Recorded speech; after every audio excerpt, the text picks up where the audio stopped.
নমস্কার বন্ধুরা, সুস্বাগতম জানাচ্ছি আরও কিচেনে। তো নমস্কার সবাইকে আর একবার জানিয়ে শুরু করছি আজকে রান্না। তো রান্না সব কিছু কিন্তু গুছিয়ে নিয়েছি। আজকে রান্না করব এই যে দেশি পুঁটি, ছোটো পুঁটি মাছ। তো আমি পুঁটি মাছ দুভাগ করে নিয়েছি। দেখুন এইগুলো যে প্রথমে আমি বোনা করে নেব, তার জন্য নিয়েছি যে কিছু আলু, আর নিয়েছি মশলা, এই যেখানে পেঁয়াজ রসুন বাটা, আদা জিরা বাটা, আর নিয়েছি লঙ্কার গুঁড়ো আর হলুদ। এতে আমি সামান্য একটু জল দিয়ে মশলাটা গুলে নেব। চুলা তো জ্বালিয়ে দিয়েছি, দেখুন চুলা কিন্তু এই কড়াইতে তেলও দিয়েছি, তেল তো গরম হয়ে গেছে। আমি আলুগুলো আগে দিয়ে নিচ্ছি, তারপর আপনাদের এক এক করে সব কিছু দেখিয়ে দিচ্ছি। আলুগুলো দিয়ে দিলাম, ভেজে নেব। আর এই যে ছোটো পুঁটি মাছ, এগুলো কিন্তু আলাদা করে বেছে নিয়েছি। এগুলো ছোটো, এগুলো কিন্তু ভাজি হবে, মুচমুচে করে এটা ভাজি করব। আর এই যেদিকে নিয়েছি কমলি শাক, শাকের জন্য নিয়েছি যে পেঁয়াজ রসুন কাঁচা লঙ্কা, আর সাইড করে কষে দিয়ে নিয়েছি। তো দেখতে থাকুন এক এক করে আমাদের রান্না, সাথেই থাকুন।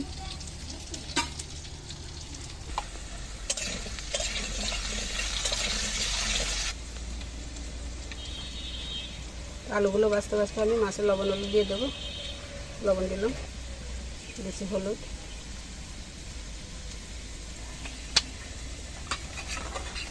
লবণ হলুদ দিয়ে ভালো করে মেখে নিচ্ছি মাছগুলো।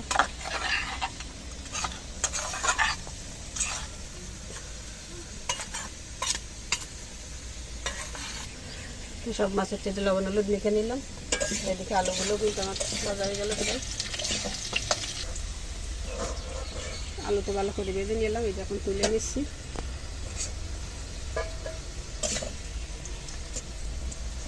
এই যে ভালো করে ভেজে তুলে নিলাম।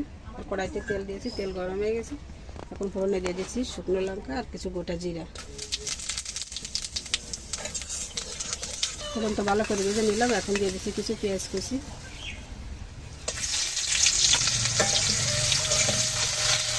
পেঁয়াজগুলো একটু লালচে করে ভেজে নিলাম। পেঁয়াজগুলো তো একদম লালচে করে ভেজে নিলাম। এখন দিয়ে দিচ্ছি গুলে রাখা মশলা।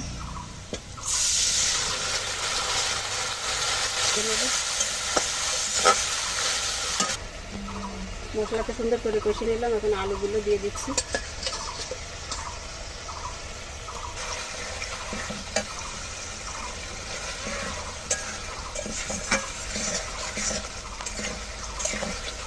পুঁটি মাছ তো অনেকভাবে রান্না করে খেয়েছেন বন্ধুরা। আর এই দেশি পুঁটি, ছোটো পুঁটি অনেকেই কিন্তু খেতে চায় না, কাটার ভয়। আর আজকে আমি যেভাবে যে পদ্ধতিতে রান্না করছি, আপনারা এভাবে একবার করে দেখতে পারেন বাসায়। মাছগুলো কিন্তু দারুণ লাগে খেতে, আর তরকারির স্বাদ কিন্তু অসাধারণ হয়। চিন্তা করলাম আপনাদের একটু দেখাই এইভাবে করে। আমরা তো এভাবে করে খাই মাঝে মধ্যে। আলু দিয়ে কিন্তু সুন্দর করে কষানো হয়ে গেল। এখন মাছগুলো আমি দিয়ে দিচ্ছি, সুন্দর করে এভাবে কষিয়ে নেব। এখন আমি মাছ কিন্তু ভাজিনি, একদম কাঁচা মাছ এভাবে কষিয়ে রান্না করব। আর এর স্বাদটা কিন্তু হবে খেতে একদম দুর্দান্ত।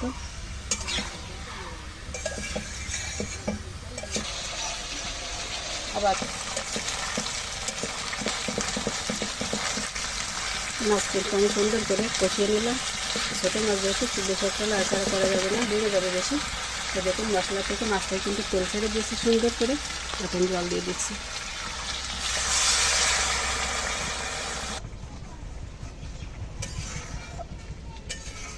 এতে তো সুন্দর জাল উঠে গেছে। আমি লবণ দিয়ে দিচ্ছি এখন পরিমাণ মতন। ঢাকা দিয়ে দিচ্ছি, ঢাকনা তুলে নিলাম।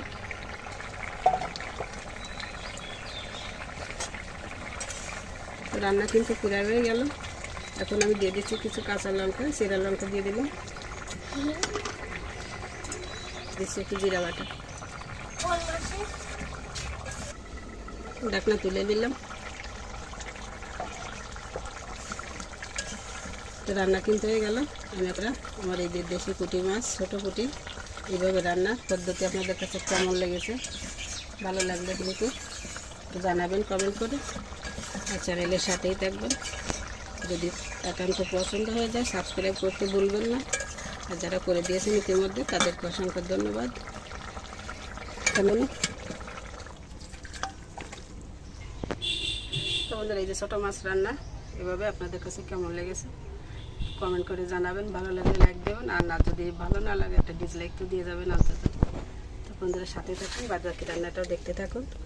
আর এই যে দেখুন আমাদের রান্নার এখন কি রান্না হবে আবার? এবার রান্না হবে শাক। এই যে শাকটা পরিষ্কার করে তো দিয়ে নিলাম, পুকুরের থেকে দিয়ে এনেছি আমি, একদম সুন্দর পরিষ্কার করে বেছে নিয়ে। আর এই যে জন্য নিয়েছি যে পেঁয়াজ রসুন আর কাঁচা লঙ্কা। তো আমি কড়াইতে একটু তেল দিয়েছি, দেখুন তেল কিন্তু গরম হয়ে গেছে। আমি দিয়ে দিয়েছি ফোড়নে কিছু রাঁধুনি, দিয়ে দিয়েছি পেঁয়াজ রসুন।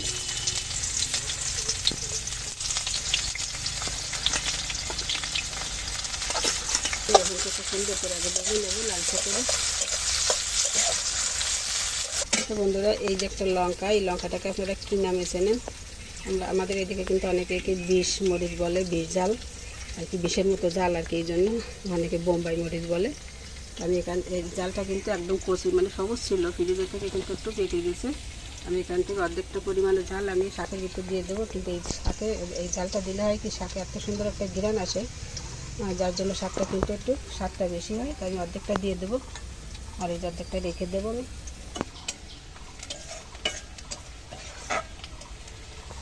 সামান্য একটু হলুদ দিলাম পেঁয়াজের সাথে। পেঁয়াজ কিন্তু সুন্দর করে আমার ভেজে নেওয়া হয়ে গেল। এখন দিয়ে দেবো এই চেরা কাঁচা লঙ্কা, একটু কম দিলাম যেহেতু ওই বিষ জাল কিন্তু নিয়েছি আমি। তো বন্ধুরা দেখুন, অল্প কয়টা কুসে চিংড়া ছিল কিন্তু এই পুঁটি মাছের ভিতর দিয়ে দিচ্ছি, শাকের ভিতর। কিন্তু সব কিছু ভেজে নেওয়া গেলো, এখন শাক দিয়ে দিচ্ছি।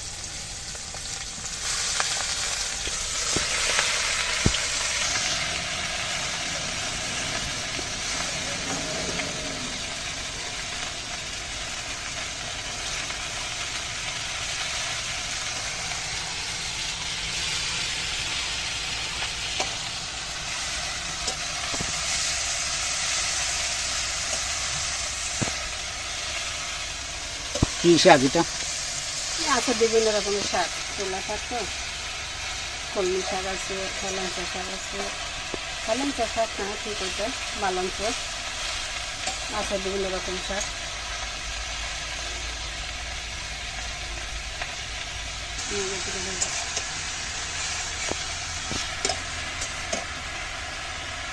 সবুজ লঙ্কাটা কিন্তু এখনই দিয়ে দিচ্ছি, যে হাত দিয়ে একটু ঢাকা দিয়ে দেবো, তারপরে একটু লবণ হলুদ দেবো। কী করো তুমি? কী আর করি, চালগুলো দিয়ে নিয়েছিলাম, একটু শক্তই পড়েছে, তাই একটু দিয়ে নিচ্ছি, দিয়ে দেবো আর কি এখানে চালগুলো। এখন আলুতে দিয়ে দিলাম, একটু নেড়ে চেড়েও দিলাম, ঢাকনা তুলে নিলাম।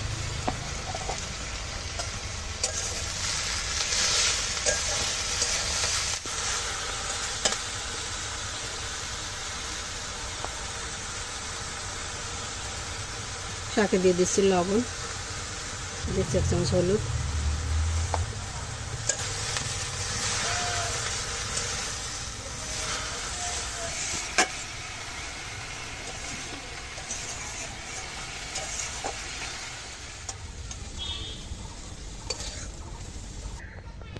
তো বন্ধুরা শাকটা এই যে তুলে নিলাম, হয়ে গেল। এদিকে কড়াই পরিষ্কার করে আবার কড়াইতে তেল দিয়েছি, এখন পুঁটি মাছগুলো ভেজে নেব। তেলটা গরম হয়ে গেছে, দিয়ে দিচ্ছি মাছগুলো। মাছগুলো কিন্তু একদম কড়া ভাজা হবে। আর এখন কিন্তু এটা আমরা তুলে নিচ্ছি না, খাওয়ার সময় নিয়ে নেবো কড়াই থেকে, কড়াই পরে থাকবে কিন্তু অল্প একটু সময়, তারপর নিয়ে নেব। তো বন্ধুরা, এই যে শাক ভাজি আর পুঁটি মাছের এই বোনা হয়ে গেল রান্না, আর পুঁটি মাছটা দেখিয়ে দিলাম। তো সব মিলে আজকে আমাদের রান্না আপনাদের কাছে কেমন লেগেছে কমেন্ট করে জানাবেন, তাহলে কিন্তু অনেকটাই কৃতার্থ হবো। সবাই ভালো থাকুন, সুস্থ থাকুন। আজকের মতো এই পর্যন্ত রাখছি, আগাম শুভেচ্ছা জানিয়ে ততক্ষণ ঈশ্বর যেন সবাইকে ভালো রাখুন, সুস্থ থাকুন। ধন্যবাদ সবাইকে।